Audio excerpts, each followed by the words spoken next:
வணக்கம். கடந்த 10/8/2025 ஞாயிற்றுக்கிழமை மாலை தஞ்சை பெரிய கோயில் அம்பலவாணர் சந்நிதியில் முனைவர் சண்முக செல்வ கணபதி மற்றும் முனைவர் சே கற்பகம் இருவரும் இணைந்து எழுதிய காரணப்பட்டு ச.மு.க. பிரபந்த திரட்டு ஓர் ஆய்வு எனும் நூலினையும், தருமயாதீன புலவர் சிவதீபன் அவர்கள் எழுதிய புன்குமலர் எனும் நூலினையும் மூத்த இளவரசர், தஞ்சை பெரிய கோயில் பரம்பரை அறங்காவலர் சிவத்திரு ஸ்ரீ பாபாஜி ராஜா போன்ஸ்லே அவர்கள் வெளியிட்டு தலைமை உரையாற்றிய நிகழ்வினை காண தங்களை அன்போடு அழைக்கின்றேன். வாருங்கள்.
தஞ்சை பெரிய கோயில் வார வழிபாட்டு மன்றத்தினுடைய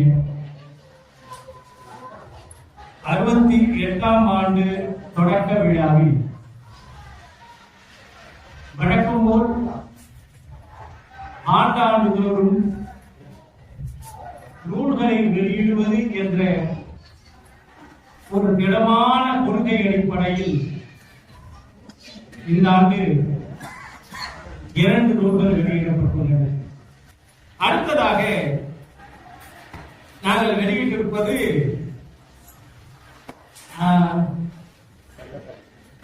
காரணப்பட்டு சாமு கந்தசாமி பிள்ளை பிரபந்த திரட்டு. இதுதான் அந்த நூல்.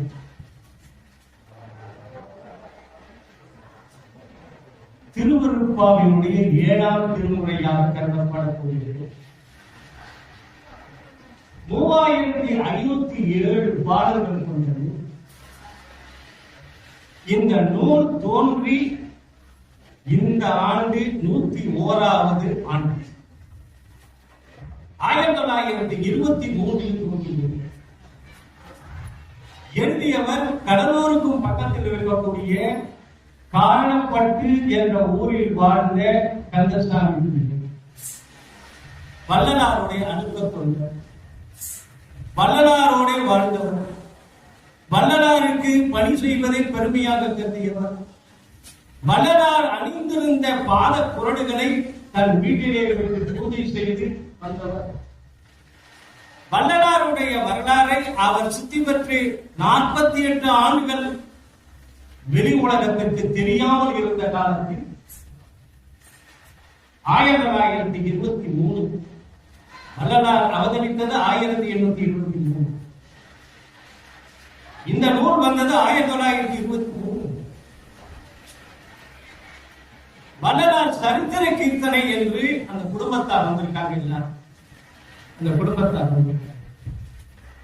சரித்திர கீர்த்தனை என்று தன்னுடைய மகள் ஜானகி என்பவரை வைத்துக் கொண்டு ஊர் ஊராக சென்று சமரச பஜனை என்ற அமைப்பின் மூலமாக இசையோடு பாடி பாடி பாடி சன்மார்க்க நெறியை பரப்பிய ஒரு சன்மார்க்க அனுப்ப தொண்டர், வள்ளலாரின் அனுப்ப தொண்டர். அவர் 1923 இந்த பிரபந்த திரட்டை 24 பிரபந்தங்கள் கொண்ட நூல். வள்ளலாருடைய வரலாறில் பலர் இன்று அறியாத பல செய்திகள் இந்த நூலில் அறியாத 188 அரிய செய்திகள் என்று அவர் இந்த நூலை பதிப்பித்த அந்த குடும்பத்தாருடைய மூத்தவராக இருந்த திருநாவுக்கரசு ஐயா இருக்கிறார். ஒவ்வொரு பிரபந்தத்திற்கும் அவர் தந்திருக்கக்கூடிய திறனாய்வு தான், அதை அடிப்படையில் நாங்கள் எழுதியதுதான் வள்ளலார் காரணப்பட்டு கந்தசாமி பிள்ளையுடைய பிரபந்த திரட்டு ஒரு ஆய்வு என்ற 101 வருடம் கழித்து காரணப்பட்டு கந்தசாமி பிள்ளையுடைய 3507 பாடல்கள் முதலில் இதை அரங்கேற்றுவதற்கு கனடா நாட்டில் இருக்கக்கூடிய செல்வகுமார் என்பவர் என்னிடம் கேட்டார். கனடா நாட்டில் வெளியிடுவதற்காக, அவங்களுடைய அருட்பா மன்றத்தில் வெளியிடுவதற்காக என்னிடம் கேட்டார். சென்ற ஆண்டே கேட்டார். நானும் இசை அளித்தேன். ஆனால் எனக்கு மனசு ஒத்துப்போகும். இது வெளியிடப்பட வேண்டும் என்றால் 101 வருடம் கழித்து வெளியிடப்பட வேண்டும் என்று சொன்னால் தஞ்சை பெரிய கோயிலில் நடராஜர் மண்டபத்தில் நம் மூத்த இளவரசர் கையால் தான் வெளியிடப்பட வேண்டும். ஐயா, இந்த பிரபந்த திரட்டை பற்றி 101 வருடம் கழித்து வந்த முதல் திறனாய்வு தொகுப்பு நூல் இது. இதை உங்கள் திருக்கரங்களால் வெளியிட வேண்டும் என்று ரொம்ப எனக்கு அறிவழகன் அடிக்கடி சொல்வார். ஐயா, கனடாவுக்கு கொடுத்துள்ளாமே. இல்ல, தஞ்சாவூர்ல தான் வெளியிடணும். அதே மாதிரி சேக்கடார், சீத்தமிழ் தளத்தில் சேக்கடார் என்ற ஒரு இன்னைக்கு 15 நாளைக்கு முன்னாடி சென்னையில் வெளியிடப்பட்டது. ஒரு 1500 பேர் கூடியிருந்த சபையில் நான் எழுதினோம். அதையும் இங்குதான் வெளியிட வேண்டும் என்று நான் தீர்மானித்தேன். அதுக்கு அறிவழகன் சொன்னார், ஐயா, இங்க வெளியிட்டு இருக்கிறத விட ஒரு 1500 பேர் கூடியிருக்கக்கூடிய சபையில அந்த நூலை வெளியிட்டால் உலகமும் செல்லும் என்று சொன்னார். அந்த ஒரு வார்த்தைக்கு அது கொடுத்தேன். இந்த ஒரு வார்த்தைக்கு இதை ஏற்றேன். இன்னொரு செய்தி, இந்த நூல் வெளிவருகிறது என்ற செய்தி சென்னையிலே ஒரு பதிப்பகத்தாருக்கு சென்றவுடன் அதை நாங்கள் இன்னும் விரிவுபடுத்தி வெளியிடுகிறோம், நூலாசிரியரை கேட்டு சொல்லுங்கள் என்று சொல்ல சோம ஆறுமையா எனக்கு போன் பண்ண. நான் சொன்னேன், இந்த நூலை வெளியிட வேண்டாம். நம்மளிடம் ஒன்றும் பிரகதீஸ்வரர் பெருமானுடைய அருளால் அறிவு சொத்து ஒன்றும் எங்கேயும் கடன் எழுத வேண்டிய அவசியம் இல்லை. இன்னும் ஒரு 2 மாசம் சேர்த்து உழைச்சா இன்னொரு நூல் வந்துட்டு போகுது.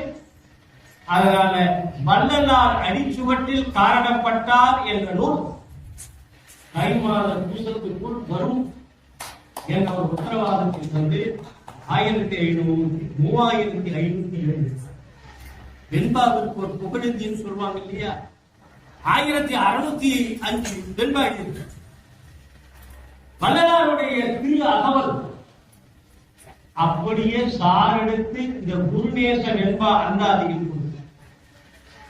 இவை அனைத்தும் எங்களுடைய திறனாய்வு முறையில் இவையெல்லாம் தன்னுணர்ச்சி பாடல், அவருடைய சொந்த அனுபவ பாடல். வள்ளலார் சித்தி பெற்ற பிறகு அவர் செய்த அவர் ஆணையிட்ட அந்த சபையின் பொறுப்பை 1984 வரை காப்பாற்றினார். ஒரு செய்தி, திருத்தொண்டர் தொகை தோன்றிவிட்டது. அதன் அடிப்படையில் திருத்தொண்டர் திருவந்தாளி, திருத்தொண்டர் புராணம் வந்துவிட்டது. செய்தொண்டர் தொகை தோன்றிவிட்டது. அதன் அடிப்படையில் செய்தொண்டர் திருவந்தாளி, செய்தொண்டர் புராணம் ஏறிவிட்டது. இன்னும் சன்மார்க்க தொண்டர் தொகை தோன்றவில்லை. சன்மார்க்க திருத்தொண்டர் அறந்தாலையும் தொடரவில்லை. சன்மார்க்க தொண்டர் புராணமும் தோன்றவில்லை. இந்த நூலிலே ஒரு 10 சன்மார்க்க தொண்டருடைய வரலாறையும் அவங்க இணைத்திருக்கிறேன். கல்பட்டு ராமலிங்க சாமி ராமலிங்க அடிகளால் தேடிய ஒரு மாணவர் கல்பட்டு ராமலிங்க சாமி, தொழூர் வேலாயுத பள்ளி. இந்த திருவருட்பாக்களை எல்லாம் பதிப்பித்து தொகுத்து கொடுத்த பாலகிருஷ்ண திருவருட்பா வர வேண்டும் என்பதற்காக கிட்டத்தட்ட 6 மாத காலம் ஒருவேளை உணவுண்டு பட்டினி கிடந்து வள்ளலாருக்கு எதிராக நின்றாலே இருக்கும் தத்துவனுடைய போன்றோருடைய வரலாறு சுருக்கமாக கொடுக்கப்பட்டுள்ளது. அங்க எதிரே எங்க அத்தா உட்கார்ந்திருக்கார், ஒரு சன்மார்க்க, அவங்க குடும்பமே சன்மார்க்க குடும்பம். இவர்களை இந்த பெரிய கோயில் வார வழிபாட்டு மன்றத்தை தோற்றுவித்தவரே ஒரு சன்மார்க்க. அந்த வகையில இது இந்த நடராஜன் மண்டலத்தில் மூத்த இளவரசர் ஒரு பாரம்பரியம் மிக்க மன்னருடைய திருக்கரங்களால் வெளியிட வேண்டும் என்று ஆசைப்பட்டுதான் அழைத்தோம். பள்ளி சொல்லும் நிமித்தம், பள்ளி சொல்லக்கூடிய குறிக்காக ஒரு 370 கீர்த்தனைகள் எழுதி, 370 கன்னிகள் எழுதி ராமலிங்க அடிகளார் வரலாறை கீர்த்தனைகளாக எழுதியிருக்கிறார். இவை போல ஏராளம் ஏராளம் ஏராளம் இந்த நூலை வெளியிடுவதோடு இன்னொரு ஒரு நல்ல தகவலையும் என் மூத்த இளவரசருக்கு கொடுக்கணும். இந்த நூல் என்னுடைய 68வது நூல். இதற்கு முன்பு ஒரு நூல் எழுதினோம், தஞ்சை பெரிய கோயில் வழிகாட்டுது என்று ஒரு நூல். நம்ம மூத்த இளவரசர் தான் கொடுத்தாங்க. ஆனா வானதி பதிப்புக்காரங்க வச்சுக்கிட்டு இன்னும் நமக்கு கொடுக்கல, கேட்டு வாங்கிட்டோம். அதையும் உங்க கையில ஒப்படைக்கிறோம். அடுத்தது இசைத்தமிழ் பண்கள் என்ற ஒரு நூல் தமிழ்நாடு அரசு சார்பில் கொடுக்கப்பட்ட நிதி உதவியோடு வெளியிடப்பட்டது. இந்த நூலையும் எங்கள் மூத்த இளவரசருக்கு கொடுத்து ஆண்டாண்டுதோடு இந்த நூல்களை வெளியிட்டுக் கொண்டே இருக்க வேண்டும் என்று கேட்டுக்கொண்டு என்னுடைய உரையை நிறைவு செய்கிறேன். நன்றி. வள்ளலாரின் அமைச்சர் கொண்டதாக இருந்து ஒரு மிகப்பெரிய ஒரு பொக்கிஷமான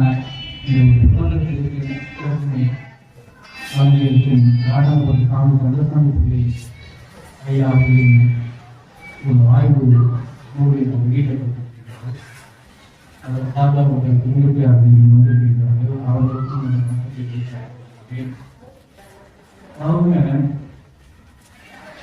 வரலாறு முன்னாடி 7 கொண்டாடி கொண்டிருக்கின்றனர். அவங்க சமூகத்தை பற்றி சிந்திக்கிறாங்க.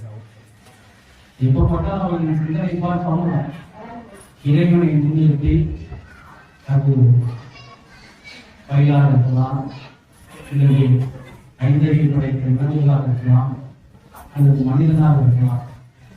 இவர்கள் வாழ்க்கையில் அனைத்து வளங்களையும் எப்படி பெற வேண்டும், செய்ய வேண்டும் என்பதை அடுத்தவர்களே சிந்தித்து வாழ்ந்து அவருக்காக பல இலக்கியங்களை படைப்புகளை அப்படிப்பட்ட ஒரு வள்ளலாரின் வழியை ஒட்டி காரணப்பட்டு கந்தசாமி அவர்கள் அதாவது பதிலை, அதாவது எங்க போனாலும் நம்ம குழந்தைகள், அதாவது மனசை சமைக்கணும், மனசை வந்து பக்குவம் நம்ம வேடத்துல சொல்லி அழகாக போடுவாங்க. அதாவது ஒரு மனிதனை அனுசரித்து ஒரு அனுபவம், அவன் எந்த நேரத்துல என்ன பேசுவான், யார்கிட்ட எப்படி பேசுவான்னு ஒரு இல்லத்தை வந்து நம்ம எடை போடலாம். அது சீக்கிரமா முன்னாடி போனால் கிடைக்கும், கலதுனா பின்னாடி போனால் உழைக்கும், நாயெல்லாம் உழைக்கும் அப்படிங்கிறது வந்து அவன் வந்து நம்ம எடை போடணும். ஆனால் மனிதனை வந்து விலகி கொள்ளவே முடியாது. அன்பிடிப்பு நடிக்கணும், எந்த நேரத்தில் யாரோட எப்படி இருப்பான்னு சொல்ல முடியாது. அப்ப அவனோட மனசு வந்து ஒரு மிகப்பெரிய ஒரு தீவிரமான ஒரு ஆய்வு. அதை வந்து ஒரு அடக்கி அதை வழிநடத்தி அதை ஒரு முறைப்படுத்தவில்லை என்று அது என்ன வேணாலும். அதுக்காக தான் அதை சமைப்பதற்கு தான் கோயில் இது போன்ற மகான்கள் தான் நமக்கு வழங்கியிருக்கும் அந்த அருட்சொல்கள், அவர்கள் வாழ்ந்த விதம், அவர்கள் எப்படி வாழ்ந்து தங்களது வாழ்க்கையை ஒரு பாடமாக எடுத்து இயங்கியிருக்கிறார்கள் என்பதுதான் நம் மனத்தை இன்னும் சமைத்துக் கொண்டு நாம் மனிதனாக அடுத்தவர்களை பற்றி சிந்தித்து இது போன்ற ஒரு அமைதியான சூழலில் உட்கார்ந்து நாம் இது போன்ற நல்ல பல கருத்துக்களை வாங்கிக் கொண்டு இந்த சந்தேகங்களுக்கு அடுத்த சந்தேகங்களுக்கு எடுத்துக்கொண்டு அந்த வாழ்வில் அமைந்து கொண்டிருக்கிறது. ஆரோக்கிய பார்க்கணும் குறித்த செய்யணும் அவசியம் இல்லை. எத்தனையோ பல பத்தாண்டுகளாக முன்பு சிறுவர்கள் அவர்கள் போன்ற பெரியவர்களை வைத்து எத்தனையோ பல நூல்களை வெளியிட்டு இந்த சமூகத்திற்கு வழங்கி கொடுத்திருக்கிறார்கள். குழப்பம் இந்த தொடர் ஓட்டம் இல்லாமல் இவர்களெல்லாம் அந்த பணியை அந்த சிரமமாகவும் எடுத்துக்கொண்டு ஒரு சந்தர்ப்பம் செய்வதற்கு தொடர்ந்து இந்த சமுதாயத்திற்கு பல அரிய தகவல்கள், பல பொக்கிஷங்களாக, பல புத்தகங்களாக வழங்கி அப்படிப்பட்ட ஒரு நல்ல விழா நடைபெற்று கொண்டிருக்கிறது. அதாவது எதுவுமே அவனால் எது நடக்குமோ அதெல்லாம் நடக்கும். அப்படிப்பட்ட ஒரு இந்த சந்ததியை இது போன்ற ரெண்டு பெரிய அரிய படைப்புகள் வெளியிடப்பட்டிருக்கிறது. அதை படைத்தவர்கள் குடும்பத்தினரும் அதை படைத்த ஆசாமும் இருக்கிறார்கள். அவர்களுக்கு வாழ்த்துக்களை மீண்டும் தெரியப்படுத்தியிருக்கிறேன். அதாவது இன்று நாளை சமீபத்தில் வந்து நடந்துருந்தீங்க. அங்கே வந்து ஒரு இந்தியன் ஆஃபீஸ் ரெக்கார்ட்ஸ் அந்த இந்தியன் ஆஃபீஸ் ரெக்கார்ட்ஸ் வந்து பார்த்தீங்கன்னா பல கடிதங்கள் தஞ்சாவூரிலிருந்து நடைபெற்ற கடிதங்கள் தான் அந்த பாதுகாப்பு. அது ஒரு அற்புதமான கடிதம் வந்து ஆய்வு செய்திருக்கிறார். லட்சுமிக்காக வந்து நம்ம கோயிலே வந்து இன்னும் ஒரு படையெடுப்பான். அதாவது ராஜராஜன் காலத்துக்கும் சரபோஜி காலத்துக்கும் நிறைய வித்தியாசம். ராஜராஜன் போன இடம்லாம் அவனாரு, அவன் போன இடத்துலலாம் அவன் முடிக்க முடியாது, அவனுக்கு எழுப்பே கிடையாது. ஏன்னா நாயகத்தின் மராட்டியத்தில் வந்த பொழுது எதிர்த்து வாழ வேண்டிய சூழ்நிலை. அவன் வந்து எப்போ பார்த்தாலும் இவ்வளவு கோயிலை சுற்றி கடையே இல்லாமல் நாடே வந்து எந்த நாடுமே அவனுக்கு கடை கிடையாது. அப்படி இந்த ஒரு ராஜராஜன் காலத்துக்கு தாண்டி அவன் கோயிலை சுற்றி அதுவும் கட்ட வேண்டியதா இருக்கும். அதுவும் கட்டி பாதுகாக்க வேண்டிய சூழ்நிலைக்கு நம்ம தள்ளப்பட்டிருக்கோம். அதெல்லாம் உணர்ந்து பார்க்கணும். அதுக்கப்புறம் சர்வோதிகளுக்கு உள்ளே வேண்டாம். விவாதிக்கலாம் இல்லைன்னா எழுதிருப்போம். அங்கேயும் ஏன் அப்படி லைன் எடுத்த பாட்டு எப்படி படையெல்லாம் நிப்பாட்டீங்க. அவனை கெஞ்சாங்க, எப்பா தம்பி போடாது கோயிலுக்கு கெஞ்ச வேண்டிய நிலைமை இருந்தாரு. அப்படி ஒவ்வொரு காலத்துக்கும் ஒவ்வொரு தொழிலுக்கு வந்து ஏதாவது ஒரு வகையில வந்து இந்த கோயில், கலை, கலாச்சாரம், பண்பாடு, ஆன்மீகம் வரைய வேண்டாம் என்று பார்க்கறது அந்த ஒரு மிக அற்புதமான ஒரு செயல் பார்க்கணும். லட்சிக்காரன் 77 ராமேஸ்வரத்தை சூறையாடி.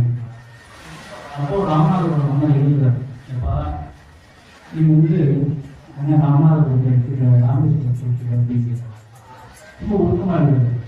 அப்படி பார்த்தா சொன்னார் அவங்க எழுதுறாரு, நீ உடனடியாக அதை வந்து தாண்டி போறனா நான் படையெடுத்து வந்து தஞ்சாவூர் அப்படிங்கிறாரு. அது மட்டும் நான் வந்து அந்த ஒவ்வொரு மன்னர் 53 ராஜாக்கள் வந்து அந்த ரசிக்கு 53 மன்னர்கள் கொண்டு போயிருந்தார்கள். நீ போறனா நடைபெறும் வேலையாக இருக்குது. எதுக்கு சொல்லுன்னா ஒவ்வொரு காலத்திலும் ஒவ்வொரு முறையிலும் ஒவ்வொரு சமுதாயமும் அந்த காலத்தில் வாழ்ந்த மன்னர்களாகவும் மக்களாகவும் நமது பழைய கலாச்சார பண்பாட்டின் பாதுகாக்க ஒவ்வொரு முயற்சியின் பலனாக தான் நாமெல்லாம் அமைதியாக அமர்ந்து இந்த ஒரு அற்புதமான இலக்கிய படைப்பினை கொண்டிருக்கின்றோம். அந்த வகையில் சமுதாயத்துக்கு வந்து நம்ம எடுத்து சொல்லாம போயிட்டு யாருமே சொல்லணும்னா விலங்குகளாமா யாருக்கு எதுக்கு என்ன பண்ணிருக்கோம் அப்படிங்கிறதே தெரியாம நம்ம மாறிடுவோம். அப்படி இல்லாமல் மனதை அமைப்பதற்காக மனதை பக்குவப்படுத்துவதற்காக நல்ல படித்த கஷ்டமான சான்றோர்கள்